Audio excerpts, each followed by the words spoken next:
Ang katahimikan sa loob ng mansyon ng mga Alonzo ay may kakaibang bigat. Para kay Maricar, ang bawat yabag ng kanyang paa sa makinis na sahig na yari sa Nara ay tila paalala kung gaano kalaki ang puwang na iniwan ng kanyang mga magulang.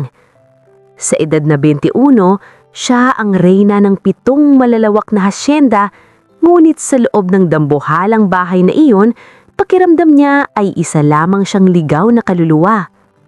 Maricar, anak, baka lumamig ang sabaw ng tinola. Halika na rito sa kusina.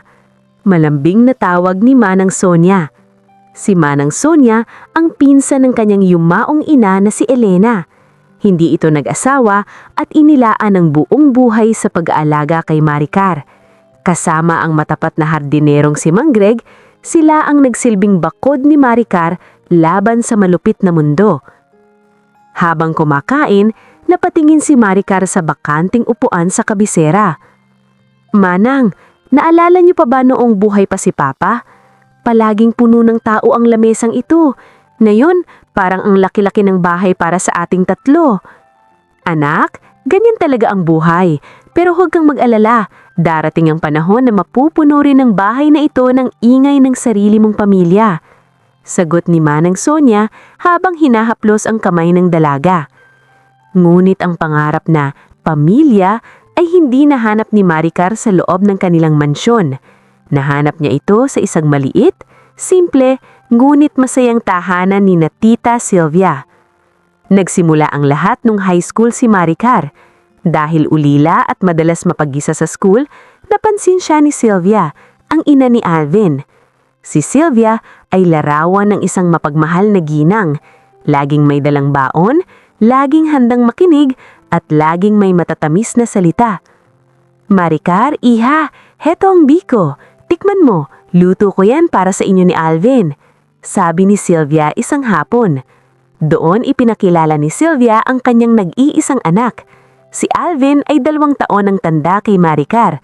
Matangkad, moreno at may mga matang tila nangungusap. Sa paningin ng isang batang uhaw sa atensyon, si Alvin ang naging hero ni Maricar. Unti-unting naging madalas ang pagtambay ni Maricar sa bahay ni na Sylvia. Doon, nararamdaman niya ang init na hindi kayang ibigay ng bilyon-bilyong pisong mana niya sa bangko. Pero sa likod ng mga tawa at pagkain, may unti-unting laso na pumapasok sa buhay ni Maricar. Isang hapon katatapos lang ng klase ni Maricar, dumaan siya sa paaralan ni Alvin. Alvin, uuwi na ako. Wag muna, Maricar. Sila mama at papa ay wala sa bahay. Nasa trabaho. Bakit hindi muna tayo manood ng pelikula sa kwarto ko? Para naman makapag-relax ka mula sa mga pressure ng school at ng mga attorney mo. Aya ni Alvin. Dahil sa labis na pagtitiwala at pagmamahal, sumama ang dalaga. Pagpasok sa kwarto ni Alvin, nakaramdam si Maricar ng kakaibang kaba. Ang amoy ng kwarto, pinaghalong pabango ng lalaki at detergent ay tila nagpaikot sa kanyang paningin. Binuksan ni Alvin ang laptop at doon bumungad ang mga palabas na kailanman ay hindi pa nasisilayan ni Maricar. Mga eksenang mapangahas, mga boses na nagpataas ng balahibo niya. Alvin, malito, bata pa tayo. Mahinang pagtutol ni Maricar. Anak ka ng mayaman, Maricar. Masyado kang seryoso sa buhay. Hayaan mong turuan kita kung paano sumaya. Bulong ni Alvin habang dahan-dahang kinalong ang dalaga. Doon naganap ang unang pagkakamali.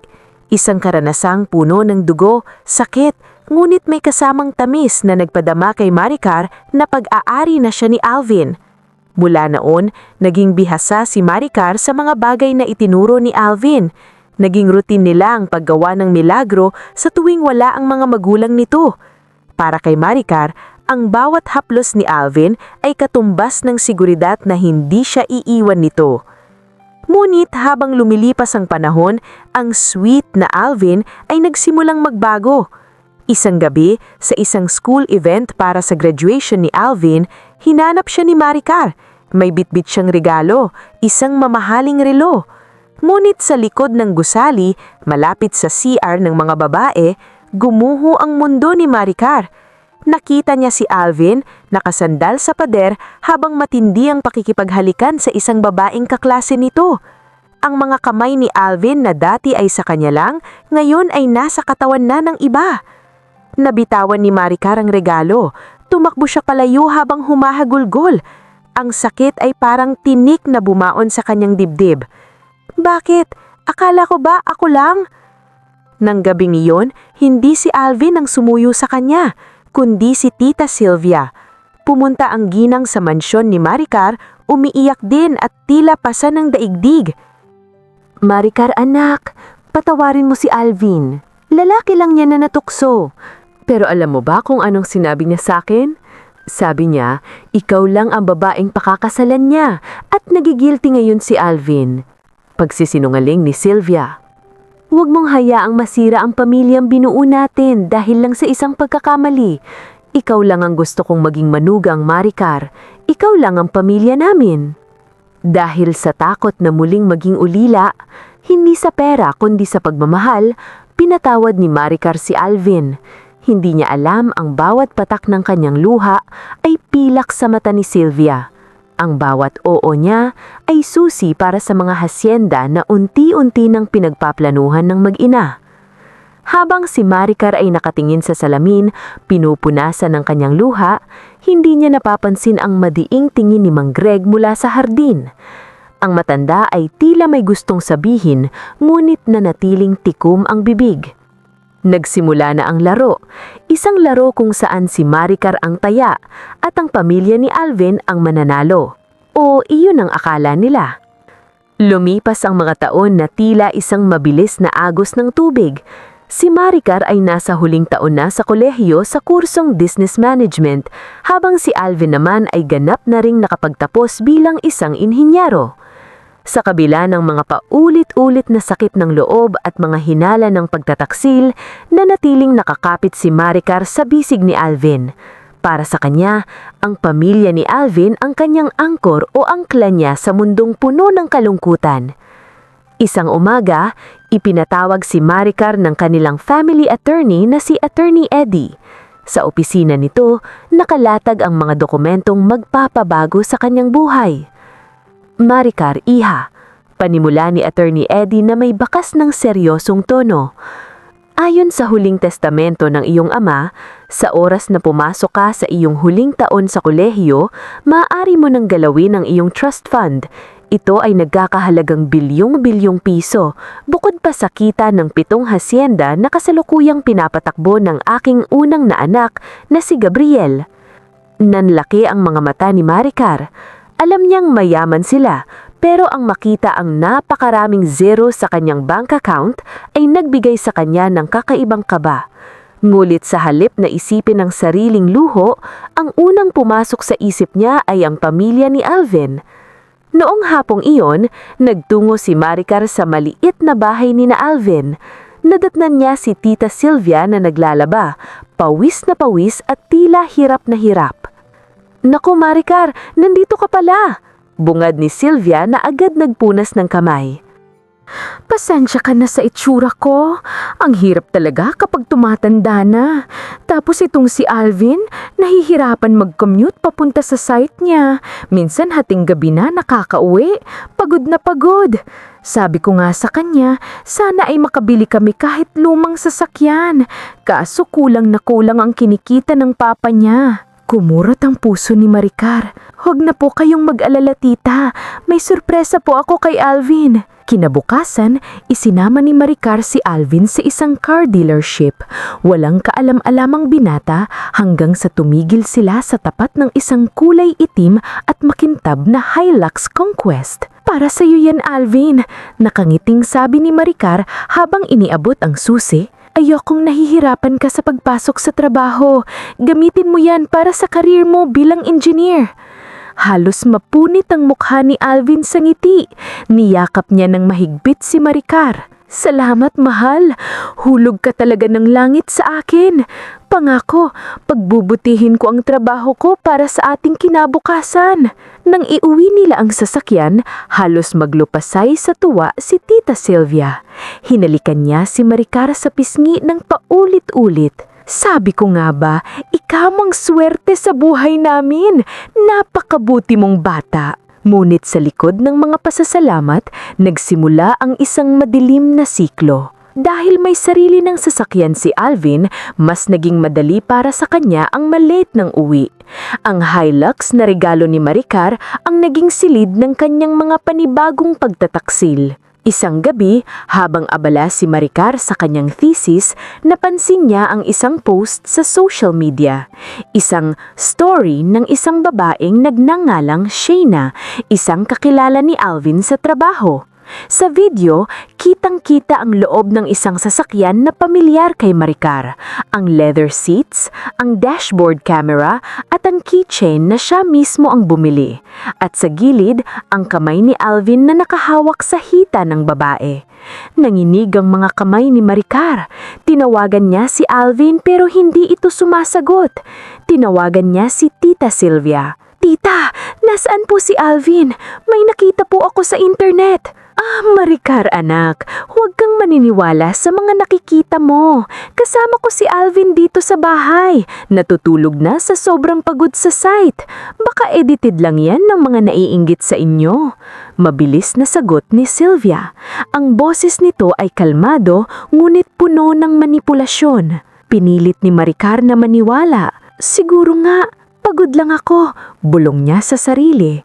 Ngunit sa kabilang linya, pagkababa ng telepono, nakangising hinarap ni Sylvia ang kanyang asawa. "Kailangan nating igatan ng manok natin, Ramon. Konting tiis na lang. Graduate na si Maricar. Kapag kasal na sila, atin na ang lahat." Samantala, sa Hacienda Alonzo, may isang pares ng mga mata ang tahimik na nagbabantay. Si Gabriel, ang panganay na anak ni Attorney Eddie. Siya ang lalaking simulat sa pool ay lihim na humahama kay Maricar. Hindi dahil sa yaman nito, kundi dahil sa katatagan at kabutihan ng puso niyang dalaga. Nakikita niya ang lahat ng panloloko ni Alvin mula sa malayo. "Gabriel, kamusta ang mga ulat sa hacienda?" Tanong ni Maricar nang bumisita ito sa mansyon para sa isang business meeting. "Maayos naman, Maricar. Pero sana, maging maayos din ang pagpapatakbo mo sa sarili mong puso." Makahulog ang sagot ni Gabriel.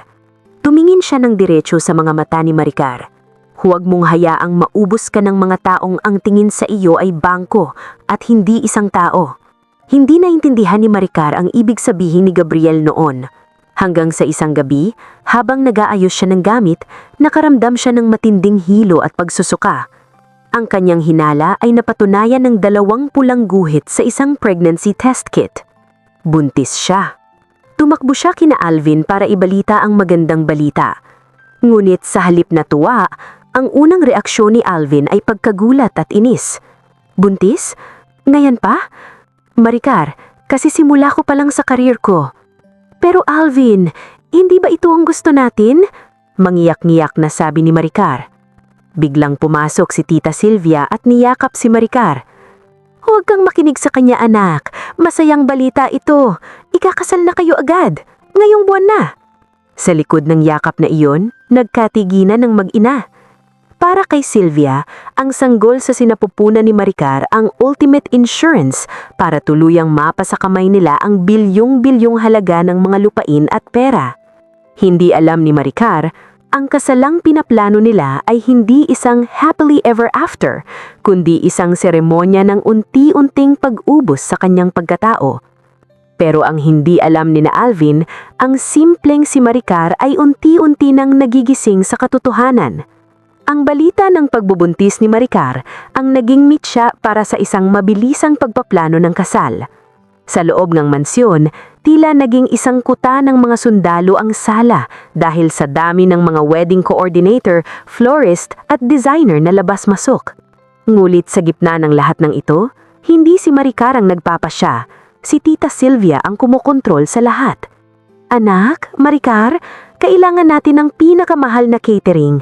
Alam mo naman, mga business partners ng papa mo ang mga bisita. Kailangang bongga," sabi ni Sylvia habang abala sa pagpili ng menu na nagkakahalagang libo-libo bawat plato.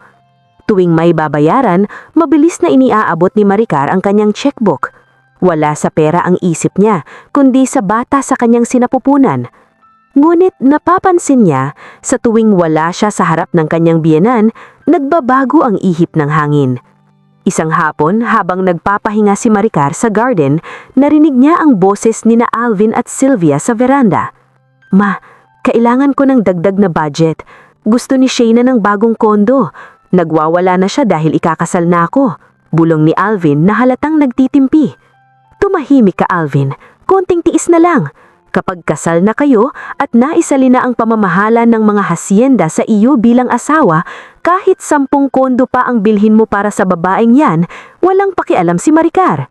Ang mahalaga, makuha natin ang pirma niya sa mga waivers pagkatapos ng kasal," sagot ni Sylvia. Nanigas si Maricar sa kanyang kinatatayuan. Ang kanyang puso na dati ay puno ng pag-ibig ay tila unti-unting nagiging yelo. Ngunit sa halip na sumigaw, pinili niyang manatiing tahimik. Sa unang pagkakataon sa kanyang buhay, ginamit niya ang kanyang talino sa negosyo. Kinabukasan, imbes na kina Alvin pumunta, nagtungo siya sa Hacienda Alonso para hanapin si Gabriel. Nadatnan niya ang binata na abala sa pag-inspeksyon ng mga kagamitan sa pagsasaka. Sa ilalim ng init ng araw, kitang-kita ang pagiging masipag at tapat ni Gabriel. "Gabriel, kailangan ko ng tulong mo," bungad ni Maricar. Napansin ni Gabriel ang pamumutla ng dalaga. Agad siyang lumapit at pinayungan nito. "Maricar, anong nangyari? Tungkol ba ito sa kasal?" Doon ibinuhos ni Maricar ang lahat ng kanyang narinig. Ang tungkol kay Shayna, ang plano sa kanyang mga lupa, at ang pagiging gahaman ng mag-ina. "Akala ko pamilya sila, Gabriel. Akala ko mahal nila ako." Huminga ng malalim si Gabriel at hinawakan ng balikat ni Maricar. "Maricar, matagal ko nang alam ang gawain ni Alvin, pero alam kong kahit anong sabihin ko noon, hindi ka maniniwala dahil bulag ka sa pag-ibig. Ngayon nagising ka na. Anong balak mo?" "Gusto ko silang turuan ng leksyon, pero natatakot ako para sa anak ko," pag-amin ni Maricar. "Huwag kang mag-alala, hindi ka mag-iisa," sabi ni Gabriel na may determinasyon sa mga mata. "Tutulungan kita. Kakausapin natin si Papa." Ang tinutukoy ni Gabriel ay si Attorney Eddie, na kanyang ama. "Gagawa tayo ng paraan para protektahan ng mga ari-arian mo at ang magiging anak mo nang hindi nila nalalaman." Doon naramdaman ni Maricar ang tunay na seguridad. Hindi sa init ng kama ni Alvin, kundi sa katapatan ng isang lalaking tahimik siyang binabantayan mula noon pa man. Sa tulong ni Attorney Eddie at Gabriel, nagsimula ang isang counterplan. Nagpatuloy si Maricar sa pag-arte na tila walang alam. Hinayaan niyang gastusin ni Sylvia ang pera para sa kasal. Hinayaan niyang magpakasasa si Alvin sa bagong sasakyan nito. Ngunit sa bawat pirma na ginagawa ni Maricar sa mga dokumentong ibinibigay ni Alvin, hindi nila alam na ang mga ito ay mga drafts lang at walang bisa sa batas. Isang laro ng panlilinlang na itinuro ni Attorney Eddie. Habang papalapit ang araw ng kasal, lalong naging kampante ang mag-inang Sylvia at Alvin. Nag-celebrate pa ang mga ito sa isang mahal na bar gamit ang perang hiningi ni Alvin kay Maricar para daw sa investment.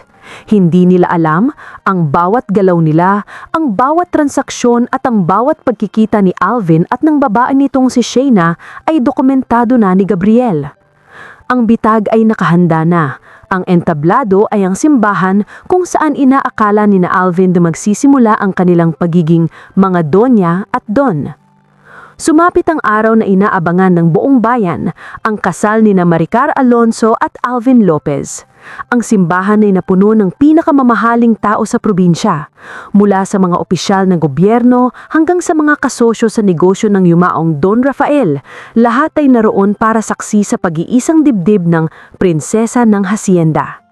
Sa loob ng hotel room, nakatingin si Maricar sa kanyang refleksyon sa salamin.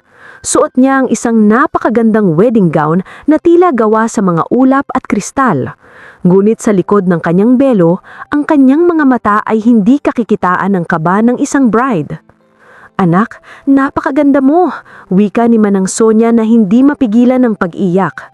"Sana ay masaya ang iyong papa sa kinaroroonan niya." Ngunit sa gitna ng pag-aayos, biglang napatigil si Maricar. Ang pulseras ni Mama, nasaan ang diamond bracelet? Iyon ang tanging pamana ng kanyang ina na balak niyang suot sa altar. Agad na nagkagulo ang mga coordinator. Naiwan ko yata sa kwarto ni Alvin. Doon kami huling nag-picture taking bago ako dinala rito, sabi ni Maricar. Dahil abala ang lahat at dahil nais na rin niyang makalanghap ng hangin, pinili ni Maricar na bumalik sa kabilang wing ng hotel kung nasaan ang kwarto ng groom. Nakapaalamang siya habang tinatahak ang hallway, bit-bit ang laylayan ng kanyang gown para hindi ito marumihan at para na rin hindi lumikha ng ingay ang kanyang mga hakbang. Pagdating niya sa tapat ng silid ni Alvin, napansin niyang bahagyang nakabukas ang pinto. Papasok na siya sana nang narinig niya ang isang pamilyar na tawa, ang tawa ni Tita Sylvia. Hayan anak, ayusin mo ang pag-iiyak mo sa altar mamaya ha? Kailangan ay magmukha kang tapat na tapat sa kanya. Isipin mo na lang ang mga titulo ng lupa na pipirmahan niya pagkatapos ng reseksyon. Wika ni Sylvia na may tonong tila nanalo sa loto. Nanigas si Maricar sa gilid ng pinto. Inilabas niya ang kanyang cellphone at sinimulang i-record ang usapan. Ma, sawang-sawa na ako ng pag-aarte. Napaka-boring ni Maricar. Kung hindi lang dahil sa bilyon-bilyon niya, hindi ko siyang titiisin. Pagod na ako sa pagiging perfect boyfriend at perfect groom. Sabik na akong balikan si Shayna. Konting tiis na lang, Alvin, sagot ng ina. Kapag hawak na natin ang pera, madali na siyang gawan ng kwento. Palalabasin nating baliw siya. Postpartum depression ka mo dahil buntis siya at sa kanyang pag-aanak. Ipakukulong natin siya sa mental hospital sa Maynila, tapos ikaw na ang magpapatakbo ng lahat. Pakasalan mo na ang Shayna mo kung gusto mo. Basta ang yaman ni Alonzo, sa atin na. Nag-apir pa ang mag-ina. Ang tunog ng kanilang pag-apir ay parang sampal sa mukha ni Maricar. Ang kanyang tiyan ay kumulo sa galit. Ang sanggol sa kanyang sinapupunan, ang batang akala niya ay bunga ng pag-ibig ay gagamitin pa pala nila para palabasin siyang baliw. Dahan-dahang umatras si Maricar. Pinunas niya ang isang butil ng luhang pumatak sa kanyang pisngi. Ang huling luha para kay Alvin. Pagbalik niya sa kanyang kwarto, sinalubong siya ni Gabriel. Nakita ng binata ang panginginig ng kamay ni Maricar. Maricar, anong nangyari? Narinig na ako ang lahat, Gabriel. Ang lahat-lahat. Bulong niya. Inabot niya kay Gabriel ang kanyang cellphone. Ito na ang ebidensya.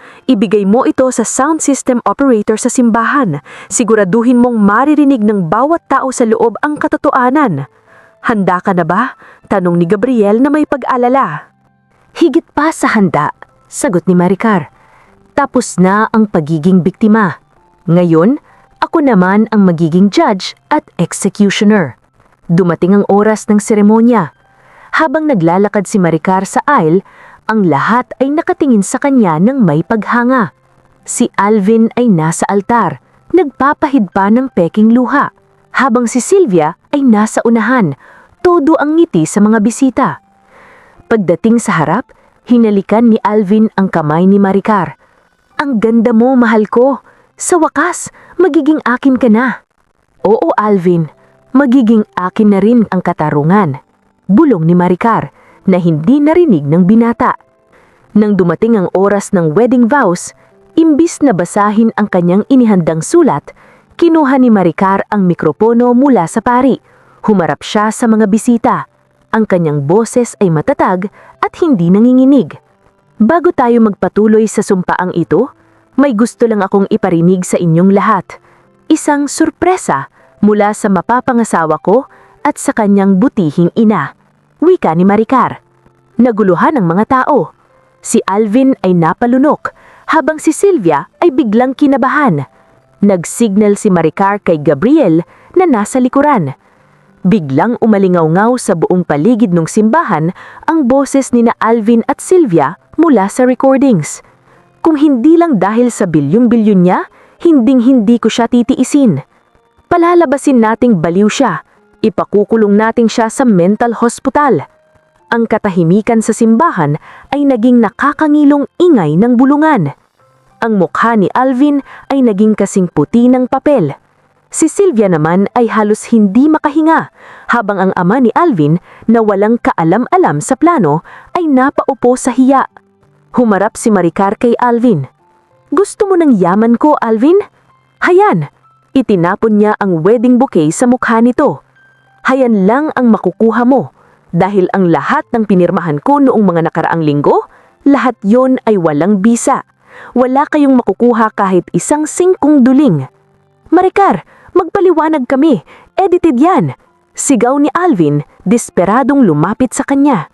Ngunit bago pa man siya makalapit, humarang na si Gabriel kasama ang mga security guard ng hacienda.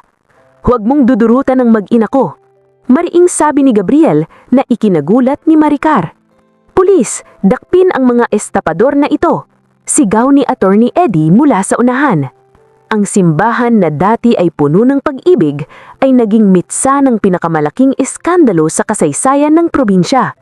Habang kinaladkad ng mga pulis si Alvin at Sylvia sa harap ng lahat, walang magawa ang mag-ina kundi takpan ang kanilang mga muka sa hiya.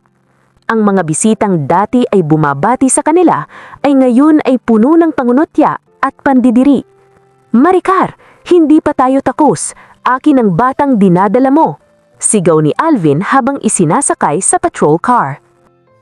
Ngunit hindi man lang kumurap si Maricar. Nakatayo siya sa hagdanan ng simbahan, matatag at taas noo.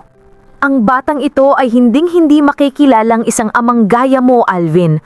Mula sa araw na ito, burado na kayo sa buhay namin." Sa loob ng sumunod na mga buwan, naging nabilis ang pagbagsak ng mga Lopez. Dahil sa record ng usapan at sa mga dokumentong inihanda ni Attorney Eddie, kinasuhan sila ng attempted estafa at falsification of documents. Ang ama ni Alvin na si Ramon, na wala palang kaalam-alam sa maitim na plano ng kanyang asawa at anak, ay dumanas ng matinding stroke dahil sa sobrang hiya at sama ng loob. Dahil wala na silang pera, dahil ang lahat ng allowance at investment na hiningi nila kay Maricar ay binaligtad ni Attorney Eddie bilang mga utang na kailangang bayaran, nabaon sila sa demanda. Ang totoong girlfriend ni Alvin na si Shayna, nang malaman nitong wala nang makukuhang yaman si Alvin at nahaharap pa sa kulungan, agad itong sumama sa ibang lalaking mayaman, bit-bit ang lahat ng gamit na naibigay ni Alvin sa kanya. Habang naghihirap ang mga traidor, unti-unti namang bumalik ang sigla sa Hacienda Alonzo. Isang hapon, habang nakaupo si Maricar sa veranda ng kanyang mansyon, pinapanood ang papalubog na araw, lumapit si Gabriel. May dala itong mainit na gatas at mga papeles para sa susunod na harvest season. "Masyado ka nang nagtatrabaho, Maricar. Kailangan mong magpahinga, lalo na't malapit ka ng mga anak," malambing na sabi ni Gabriel. Ngumiti si Maricar. "Salamat, Gabriel. Kung hindi dahil sa iyo at sa papa mo, baka nabulok na ako sa mental hospital ngayon gaya ng plano nila." Umupo si Gabriel sa tabi niya.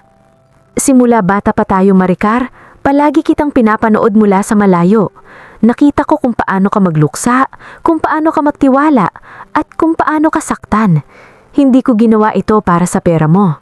Ginawa ko ito dahil ayaw kong makitang nasisira ang kaiisang babaeng minahal ko sa buong buhay ko." Nagulat si Maricar. "Gabriel? Hindi ko hinihiling na mahalin mo ako agad. Gusto ko lang na malaman mo na nandito ako. Handa akong maging ama sa anak mo at handa akong protektahan ang hacienda nyo hindi bilang empleyado kundi bilang katuwang mo sa buhay." Lumipas ang 7 buwan. Isang malusog na sanggol na lalaki ang isinilang ni Maricar. Pinangalanan niya itong Rafael, sunod sa kanyang ama. Sa binyag ng bata, hindi nalungkot ang bumabalot sa mansyon. Puno ito ng tawanan ni naman ng Sonia, Mang Greg, Attorney Eddie at ni Gabriel na hindi humihiwalay sa tabi ni Maricar. Sa kabilang dako ng lungsod, nakakulong pa rin sina Alvin at Sylvia, naghihintay ng pinal na hatol. Ang dati nilang makinis na balat ay nangulubot na sa hirap at ang pangarap nilang maging donya at don ay naging isang bangungot na hinding-hindi na matatapos. Isang araw, binisita ni Maricar ang puntod ng kanyang mga magulang. Hawak niya ang kamay ni Gabriel, habang ang kabilang kamay ay karga ang kanyang anak. Inilapag niya ang kanyang diamond bracelet sa ibabaw ng puntod ng kanyang ina. Ang bracelet na naging susi para matuklasan niya ang katotohanan. Ma, Pa, ligtas na po kami, bulong ni Maricar. May tunay na pamilya na ako. At sa pagkakataong ito, hindi na ito gawa sa pera, kundi sa tunay na pagmamahal at katapatan. Hinalikan ni Gabriel ang noo ni Maricar habang nabiyalakad sila pabalik sa sasakyan. Ang araw ay sumisikat ng maliwanag sa Hacienda Alonso, isang bagong simula para sa prinsesang natutong lumaban at sa lalaking naghintay ng tamang panahon para siya ay sagipin.